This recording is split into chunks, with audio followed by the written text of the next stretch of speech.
Three idiots कैसे याद नहीं होगी, और उसमें आमिर खान का कैरेक्टर फुनसुक वांगडू जो लद्दाख में रहकर सोसाइटी के लिए काफी कुछ कर रहा था।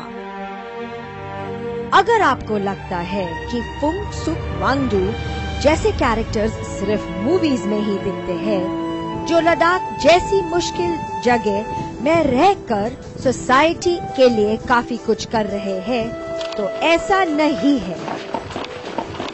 रियल लाइफ में भी ऐसे ही एक इंसान है, doctor Ritesh Arya, also known as water king of India. बहुत सारे नेशनल और इंटरनेशनल अवार्ड्स, देश में भी और विदेश में भी एक अलग पहचान, लेकिन इन सब के पीछे है एक आम आदमी जो by profession a world renowned brilliant geo scientist doctor Ritesh Arya. Doctor Ritesh Arya से बातचीत करने से पहले आपको ये बता दें कि इस सिंपल चेहरे के पीछे छुपी है कड़ी मेहनत और जज्बा एक क्लीन ग्रीन फ्यूचर बनाने का। हेलो, मैं हूँ Neeva Jain. Welcome to Zee Business and welcome to the big idea as we catch up with you in none other than the pure pristine surreal Leh Ladakh. So let's catch up with Dr. Ritesh Arya. Hello, Dr. Arya. Hi there, how are you?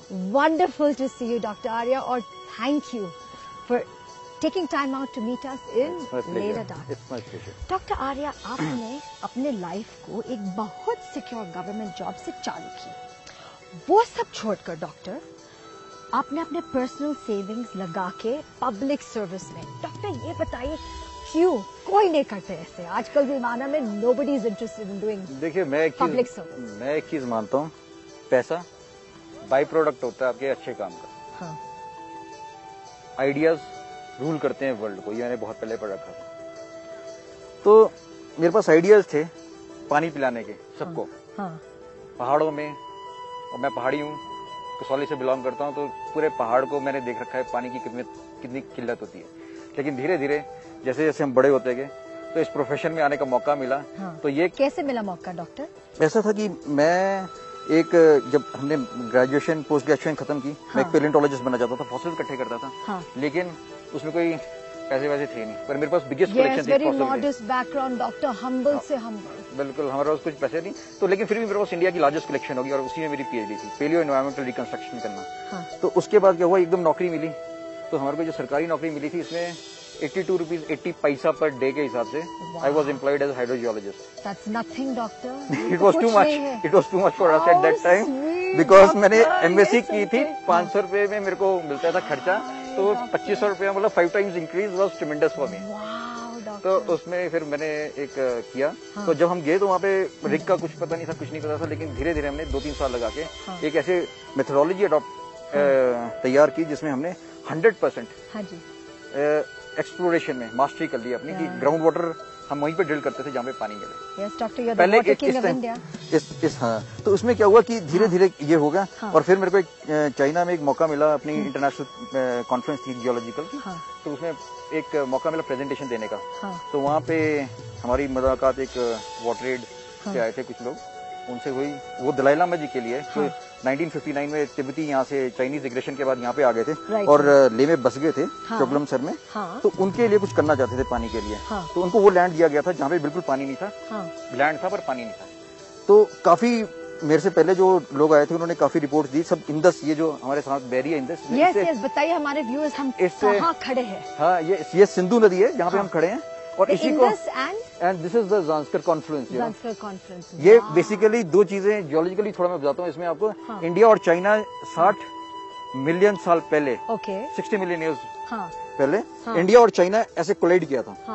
और Indian plate जो है वो China के नीचे चला गया और यहाँ से बेबी हिमालयस की अपलिफ्टमेंट हुई। तो we are almost on the suture zone where India and China collided 60 million years back. This is historic. This is geologically very important, you know. Wow, a historic, geohistoric event you are standing on, really, which doctor? led to the upliftment of the Himalayas. So this is the reason for the upliftment of the Himalayas. तो फिर जब मेरे को यहाँ पे आने का मौका मिला तो मेरे को मेरे भी दिमाग में यही था कि यार सिंधु नदी तो वहाँ पे बहती है और ग्लेशियर्स वहाँ पे, तो पानी की किल्लत कहाँ पे होगी। तो एक तरफ मैं नौकरी कर रहा था, लेकिन ये एक ऐसी अपॉर्चुनिटी थी कि मेरे को मैंने पूरी हिमालयस की जोनेशन कर रखी थी कि कहाँ से पानी मिलता है, कैसे कैसे मिलेगा। लेकिन ये वाली जोनेशन जो मेरी हिमालयस से परे वाली थी, ट्रांस हिमालयन या चलो, इसमें मेरे पास कोई डेटा नहीं था। तो मेरे पास एक अपॉर्चुनिटी थी। तो मैं यहाँ पे जब उन्होंने मेरे को स्पॉन्सर किया, मैं यहाँ पे आया, मैंने सारा स्टडी किया। स्पॉन्सर किया ये वाटर एड ने, अच्छा, इंग्लैंड के। हाँ, they saw my presentation and they thought that I could provide the solution. And that time I was just a postgraduate from a university, you know. And then they had this trust in me. But doctor, आपको किसने motivation दिया? Motivation फिर उसके बाद, हाँ, उसके बाद क्या हुआ कि जब यहाँ पे मेरे को ये प्रोजेक्ट मिला, तो ये कह रहे थे कि हम आपके ऊपर बिलीव कैसे कर लें कि पानी तो आप बोल रहे हो है यहाँ पे सेटलमेंट्स में, लेकिन तो मैंने कहा कि ठीक है, I work on no water no money basis. So no water, no money. They were just surprised. Okay, we will give you the contract. So I was not expecting. You were willing to do that. Yes, yes, no yes, water, yes. no money. No money. Yeah. You had so much belief. Belief in my internal belief. नहीं, ये ऐसा था कि हमारे जो ये जो science थी, जब यहाँ पे मैं आया, जब हमने पढ़ाई सारी खत्म कर ली, तो उसमें आके मैंने सारी ये नदी में ही बहा दी थी वैसे एक्चुअली। तो क्यों? क्योंकि हमारे को पढ़ाया गया था जो जियोलॉजी थी और हाइड्रोजियोलॉजी थी, हाइड्रोजियोलॉजिकल कॉन्सेप्ट थे बिल्कुल डिफरेंट थे। अच्छा। इसमें कोई लेना देना नहीं था। यहाँ पे बिल्कुल टोपोग्राफी थी, यहाँ पे पेड़ कोई नहीं है। उसके बावजूद भी यहाँ पे ग्राउंड वाटर इतना ज्यादा है कि कहीं पे भी आप कर लो। तो उसमें मैंने क्या किया, फिर वो हमारे पास जो डाटा था सारा लेके, और उसके बाद था कि उन्होंने दे दिया। तो मैंने कहा पैसे तो मेरे पास है नहीं, I am working on 82 rupees 80 paisa per day, and then how can you expect me. And what year was this doctor? This was 1996-97. Working on 82 rupees a day, 1996, doctor. तो उसके बाद क्या हुआ कि फिर इन्होंने कहा कि ये तो मैंने किसी कॉन्ट्रैक्टर को बोला यहाँ पे करना है, कोई no one was ready to come to this place. Obviously, you want to come to Leh. एकदम barren है doctor. अभी 12 years later, so barren. Can you imagine? तो उसमें क्या किया हमने, तो मेरी माँ ने, आपने माँ ने क्या किया? माँ ने मेरे अपने सारे गहने वहने करके कुछ पैसे इकट्ठे किए। और मुझे my God, your mother did it. She collected her little personal savings, and then I got this finance from no bank was ready to finance nationalized bank, you know. But this ICICI bank was coming up, you know. They were ready to give finance like anything. In 1996. 1996-97. Doctor, it is unbelievable what you're saying, but एक छोटा सा break लेने पड़ेगा, doctor. You must share the rest of the story of this. Folks, break time. Please don't go away as we catch up with you in the dark with none other than Dr. Ritesh Arya.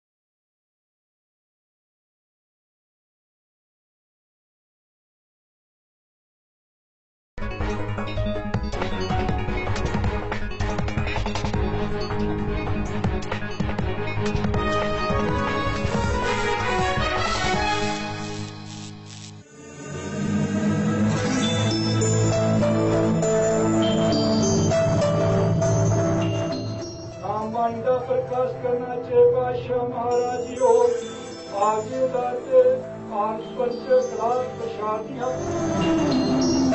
Break के बाद फिर से आपका स्वागत है as we continue our conversations with Dr. Ritesh Arya, world-renowned Dr. Ritesh Arya, behind the fabulous landscape of the Thiksay Monastery in none other than Leh Ladakh.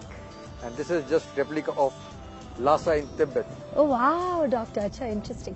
अच्छा doctor, आप just touch upon, आप अपनी माँ के बारे में बताएं, क्या sacrifices किया? जो भी कुछ मैं हूँ, वो सारी मेरी माँ की बदौलत ही। अगर वो उस टाइम मेरे को इनिशिएट और स्ट्रेंथ ना देते और जो पैसे की हेल्प चाहिए तो वो ना देते अपना करके, तो I would not have been doing what you're doing today. Wow. और so this show is a tribute to your mother and doctor. Definitely. Nothing without mother. By birth also or by karma also, everything is dedicated to my mother. अच्छा, और उसके कारण ही आज जो जितने यहाँ पे तिब्बती हैं, कोई 5 से 6 हजार तिब्बती लोग हैं, उनको पानी मिल रहा है। आज 14 साल हो गए उनको पानी मिलते हुए। और उसके बाद Indian army, air force, Indian oil, airport, and you name it, and we have the water. You have the infrastructure that enables them to have the water there.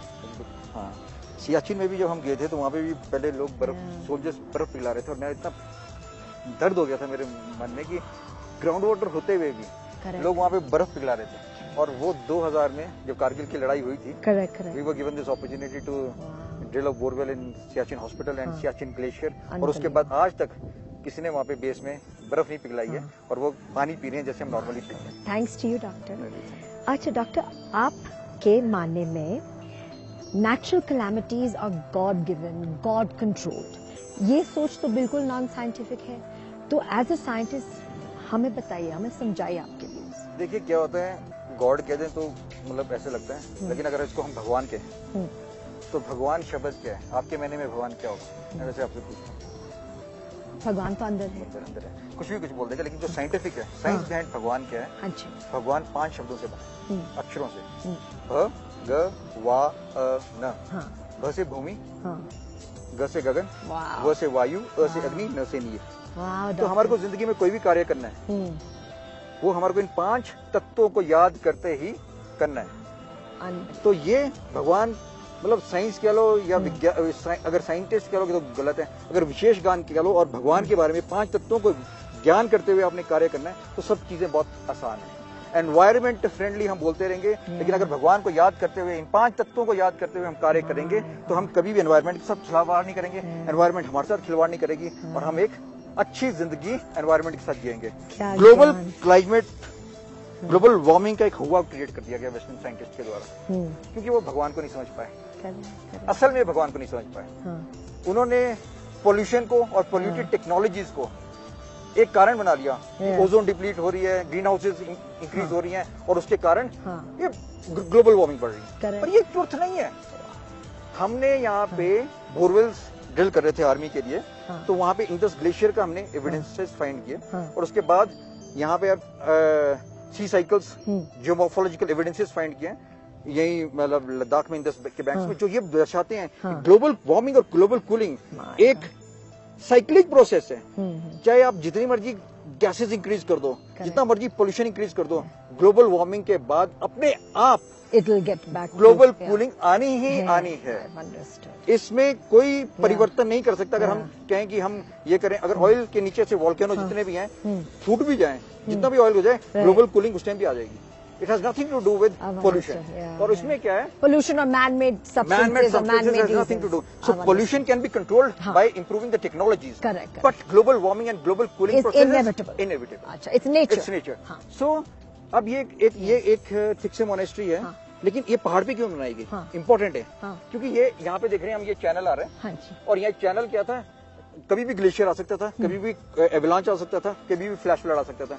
तो एक ये मनी वॉल क्या होता था, एक प्रोटेक्शन वॉल बनाई जाती थी, कि ये डिजास्टर मैनेजमेंट स्ट्रक्चर होते थे। वो सस्टेनेबिलिटी पॉइंट ऑफ व्यू से बहुत स्ट्रांग होते थे कि पानी वहां पे कभी पहुंचेगा नहीं, और ये उसको पानी को अगर ऊपर से आ जाए तो बचाता था। तो ये मतलब दोनों चीजों से प्रोटेक्ट करता था। और इसके बाद इसने उन्हें प्रोटेक्शन वॉल्स को मानते हैं, money walls means protection walls for them also.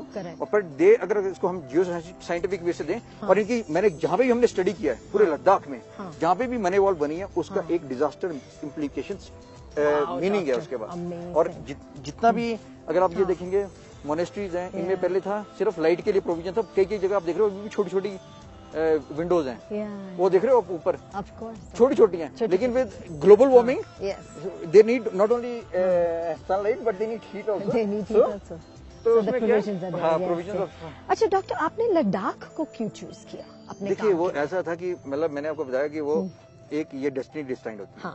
तो जब मेरा ये तिब्बतियों का प्रोजेक्ट आया, जब दलाई लामा जी के होलीनेस के थ्रू, वाटर एड के थ्रू, तो I was just motivated after seeing the flight कि पानी नहीं है इनके पास पीने के लिए। और उसके बाद जब मैंने इनको पानी दे दिया, तो फिर एयरफोर्स के, फिर आर्मी का देखा, तो मतलब इतने सालों से, 14 सालों से सच रिक्वायरमेंट है, क्योंकि आर्मी और तिब्बतन्स वैसी थे, ये माइग्रेशन करके कहीं से आए थे, और आर्मी को भी वही लोकेशन दी जाती है यहाँ पे पानी नहीं होगा, क्योंकि जो ओरिजिनल लोकेशंस हैं वो लोकल्स के पास इनहेबिटेड होती हैं, they have been cultivated the land, और वहीं पे हैबिटेशंस होती हैं। पानी है तो सिविलाइजेशन है। तो जहाँ पे भी अब क्या है कि ग्राउंड वाटर की इंपॉर्टेंस इसमें बहुत है। हमने जितना भी आर्मी के लिए काम किया वो सरफेस वाटर से नहीं, सरफेस वाटर ड्रिलिंग से वो हमने ड्रिल करके। और I mean doctor sorry to interrupt but आपको Guinness Book of World Records ये मिला है कि the largest water drilling and that was the artesian condition, पानी अपने आप आ रहा है वहाँ पे, द हाईएस्ट ऑल्टीट्यूड पे हमने ड्रिल किया था। और जगह है इंडिया में जैसे आप ये काम आर्टिशियन कंडीशन तो बहुत जगह है, बट हाईएस्ट आर्टिशियन कंडीशन हमारे पास यहाँ पे मिली है। और हमने यहाँ पे ले में भी और चुशूल में भी 14,264 जहाँ पे 1962 की लड़ाई हुई थी, तो we were given this opportunity to drill a well there and it turned out to be an artesian condition, so that was a remarkable thing, you know. But after Leh Ladakh आप सोचिए कि कई और जगह इंडिया में जाने के लिए? देखिए मैं पहाड़ों पे ही स्पेशलाइजेशन करना चाहता हूँ, क्योंकि पहाड़ों पे पानी की बहुत ज्यादा किल्लत है। In spite of the fact कि यहाँ पे नदियां बह रही हैं, ग्लेशियर्स हैं, फिर भी लोगों को पीने का पानी नहीं है। और अगर आप यहाँ पे देखेंगे अभी भी लेह में टैंकर के द्वारा पानी दिया जा रहा है या कुछ किया जा रहा है, लेकिन ग्राउंड वाटर इतना पोटेंशियल है यहाँ पे कि अगर हम ग्रीन रेवोल्यूशन जैसे पंजाब में वैसा लद्दाख में ला सकते हैं। और जो इंपोर्ट सब्जियां ये क्या बोलते हैं हमारी आर्मी कर रही है, सर्दियों में करती है, गर्मियों में करती है नीचे से, और कितना पैसा बर्बाद कर रही है, वो यहीं पे हम कर सकते हैं इसका यूज। डॉक्टर आपकी एंथुसियाज्म, आपकी एनर्जी, मतलब इट्स इंस्पिरेशनल कि आप क्या क्या काम कर रहे हो। बट एक छोटा सा ब्रेक लेने पड़ेगा डॉक्टर, एक और ब्रेक लेने पड़ेगा। Folks please don't go away.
Break के बाद फिर से आपका स्वागत है as we continue our conversations with the world renowned famous doctor Ritesh Arya in none other than Pangong lake, where we have the backdrop with doctor. Doctor Ladakh एक ऐसी जगह है जहां पहुंचने में और रहने में दोनों बहुत मुश्किल है, स्पेशली ठंड के मौसम में। तो हमें बताइए लॉजिस्टिक्स से क्या क्या प्रॉब्लम्स फेस करने पड़ती है? देखिए ये जो थोड़ा सा आपके आंसर देने से पहले मैं इस लेक के बारे में बताना चाहूंगा। हाँ जी बताइए। ये 140 किलोमीटर से ज्यादा लंबा लेक है। पर ये लेक नहीं था जियोलॉजिकली, ये एक चैनल था जो आगे तांगसे को निकल जाता था। पर ओवर द पीरियड यहाँ पे एक लैंडलॉक बन गया है, जिसके कारण ये अब सॉल्ट वाटर लेक है, सॉल्टी वाटर है।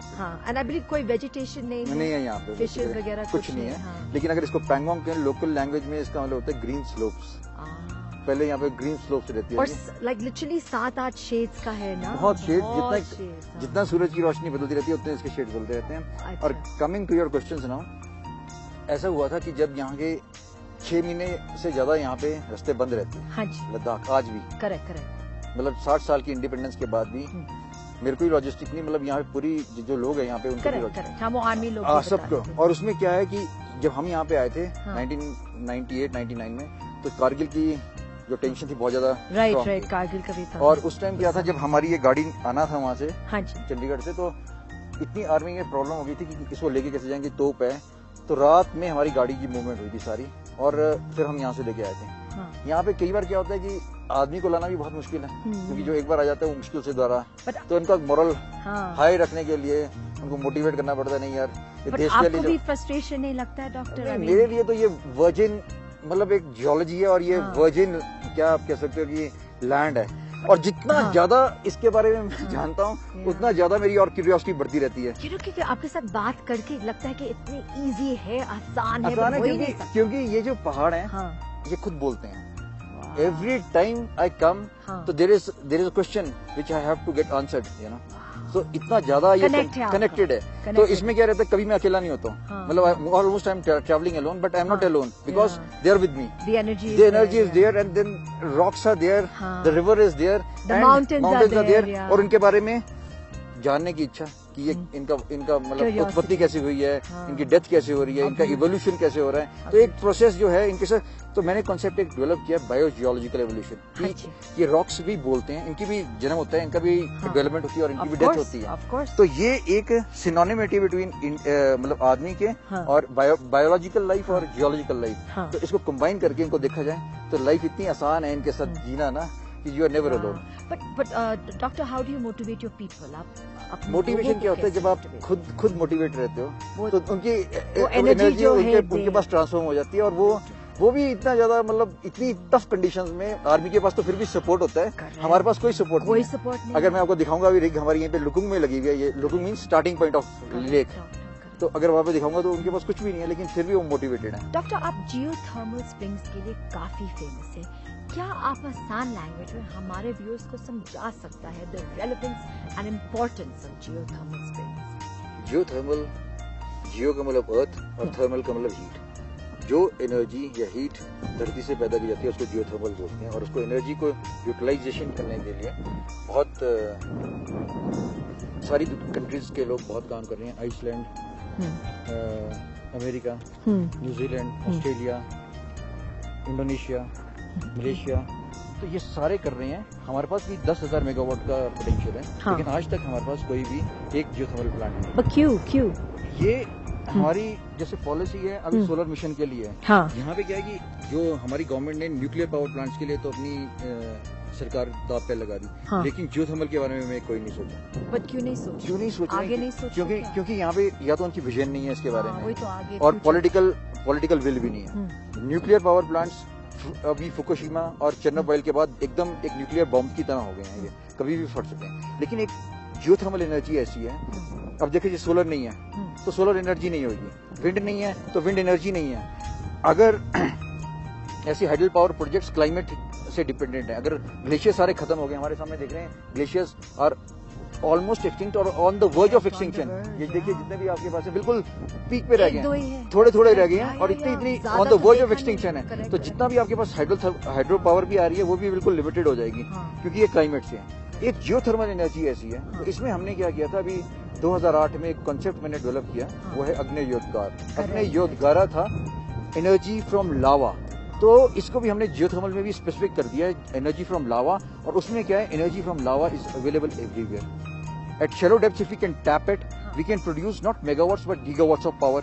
तो दिल्ली, बॉम्बे, मद्रास, मेट्रोपॉलिटन सिटीज में केयर ऑफ। तो उसमें क्या है कि हमारे को अब इसमें अगर हम अग्नेयोद्गारा साइट्स आइडेंटिफाई करके और गवर्नमेंट थोड़ा सा पॉलिसी अपना वो दिखाए, पर आप पुश नहीं कर रहे हैं। अभी हम काफी इसमें, अभी रिसर्च काउंसिल ऑफ नॉर्वे ने हमारे को पीछे 2010 में ग्रांट्स दी थी अग्नेयोद्गारा के लिए, उसने एक्सटेंड किया है 2014 तक। तो हम एक प्रोजेक्ट कर रहे हैं नॉर्वे आइसलैंड के साथ कोलैबोरेशन में, हम उस अग्नेयोद्गारा को पुश कर रहे हैं। लेकिन क्या है कि जब तक Indian government nuclear power plant से हटके, अब इतनी रिजेंटमेंट है, अब देखिए 5 से 6 बिलियन US डॉलर एक गीगावाट्स न्यूक्लियर पावर एनर्जी के लिए चाहिए।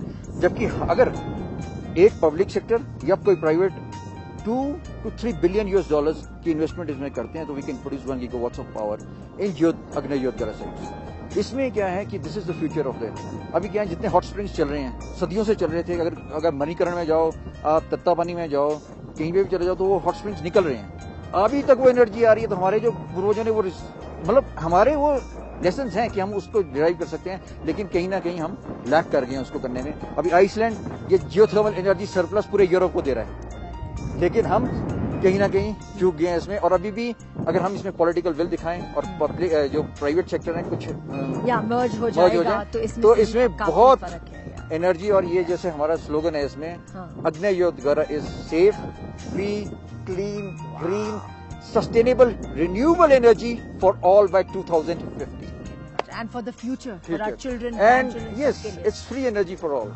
It's like free water and free energy. That's what our mission is. Doctor, आप तो एक विजनरी हो।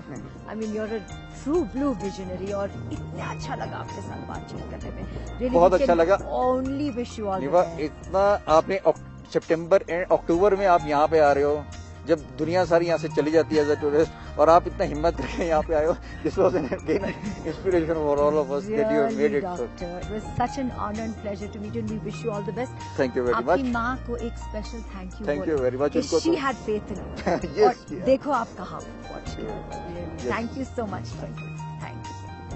For you folks out there, we hope you've enjoyed this very, very, very important, relevant episode of The Big Idea. अगले हफ्ते फिर मुलाकात करेंगे with another interesting entrepreneur. Until then, God bless.